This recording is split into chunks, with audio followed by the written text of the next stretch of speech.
What is going on, guys? Welcome back to the channel. Welcome to a new video.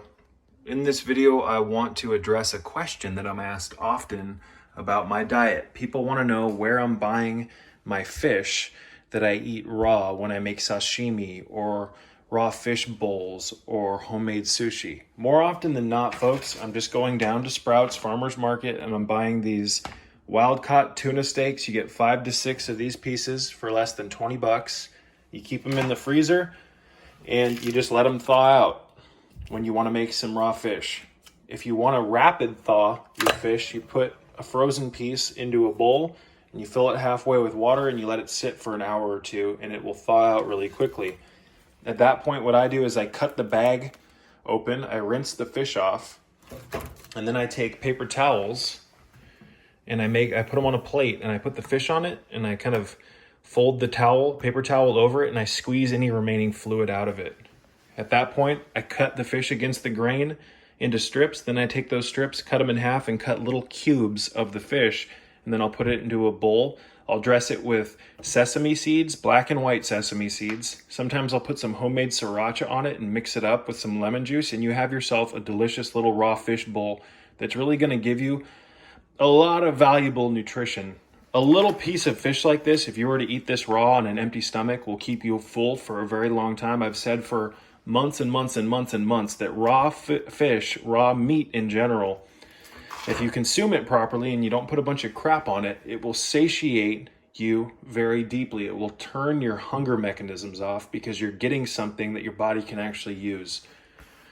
So I've found over the past year and a half to 2 years that the most delicious way and the easiest way to eat a lot of raw meat is to make sushi, to eat sashimi. It's the most palatable, and I find that raw fish really uplifts me the most in comparison to raw land animals. I still do eat raw beef liver, etc., but that's a completely different subject for a different video. Let's stay on point. I have access to hundreds and hundreds and hundreds of dollars of raw wild-caught salmon because one of my family members caught a bunch of it not that long ago. It's about a year ago, so, it's not like it was caught recently, but we've had it properly frozen and sealed, so I have a ton of it. So luckily I have access to a lot of fish, and I know a lot of people don't have this luxury, but you can buy this kind of stuff at Sprouts. You can buy it at Whole Foods. You can buy it at high-quality fish markets. Just make sure it's wild-caught, and make sure to look for the color, you guys. You want good color.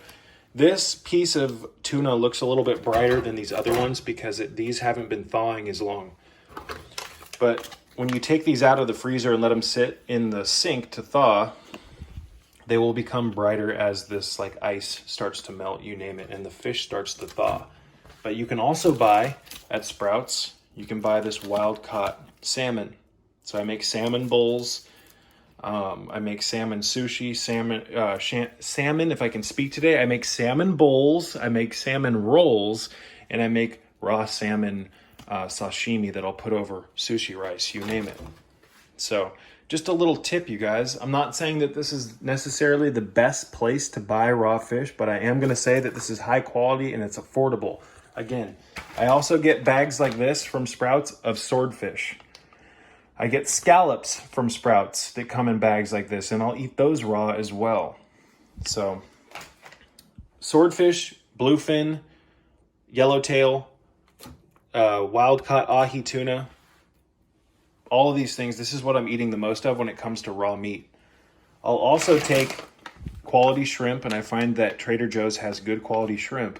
I'll thaw it out, I'll put it into a bowl, I'll squeeze into that bowl, bear with me, homegrown lemons and limes. I think I have some in here. And I'll make ceviche. You can cook shrimp and other fish without heat by using lemons and limes and orange juice. I'm going to show you guys a recipe on how to do that in the near future. It's really easy. It's really basic. And what you can do is you can thaw your shrimp out, put them into a bowl after you've taken the tails off, cover it in lime and lemon juice and a little bit of orange juice to balance out some of the acidity. Let it sit for 15 to 20 minutes.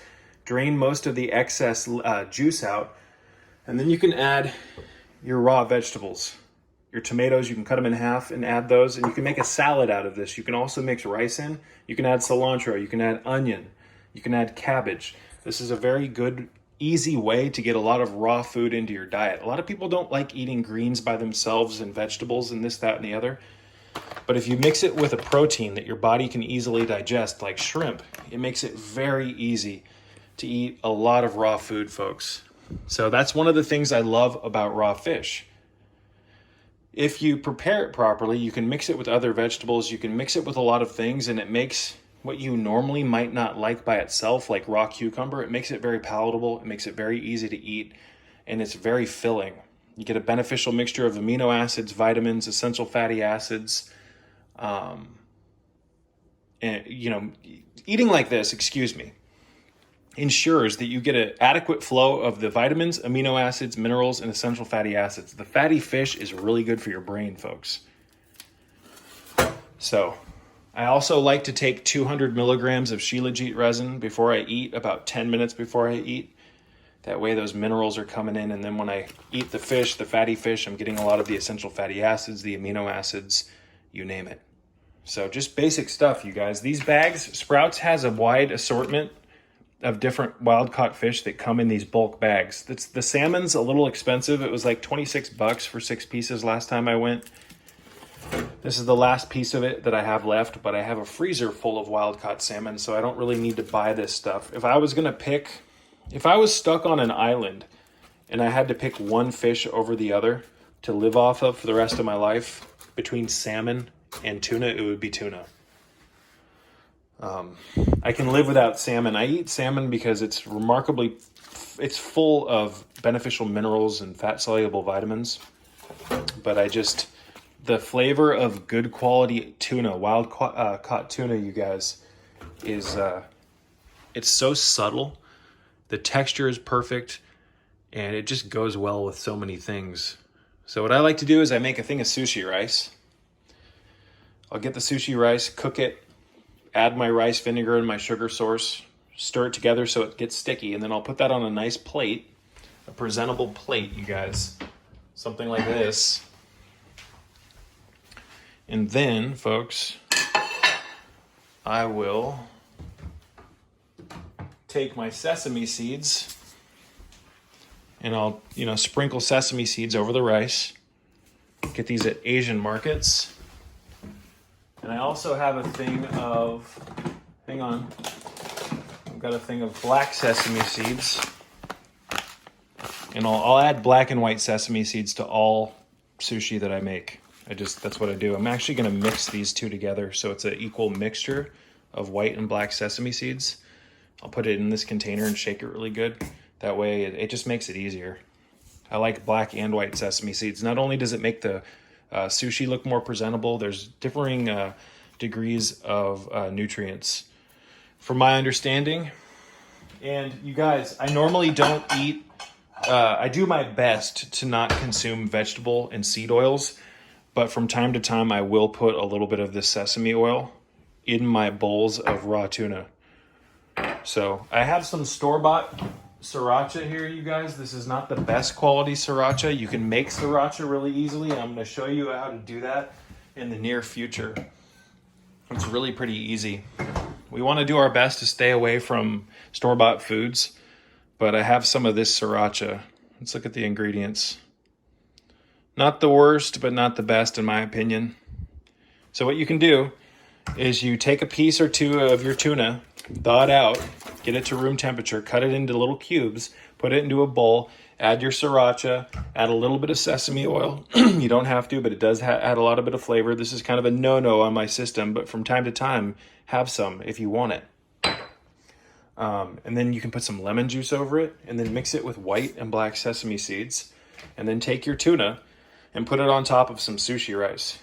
Then you can add your vegetables. You could add a ceviche salad. You could add just a regular salad, cabbage greens, mixed with a nice dressing, an oil-free dressing.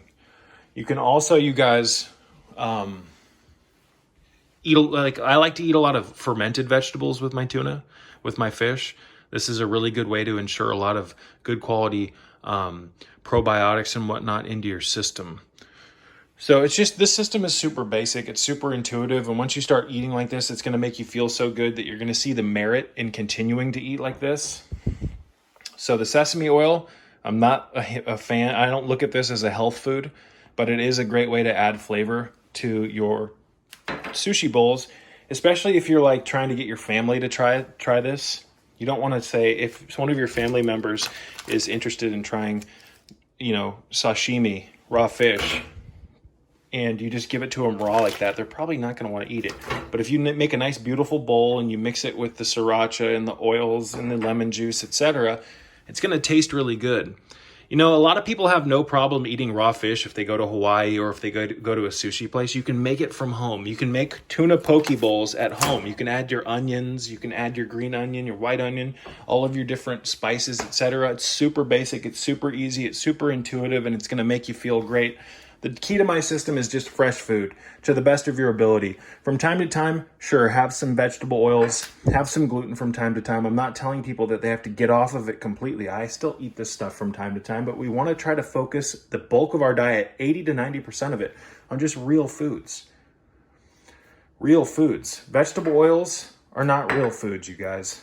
They're mixed with solvents. They go through processes of like deodorizing and reflavoring. They're just not the best foods. But I like to mix raw fish with a carbohydrate source, which is usually potatoes or more often than not white rice.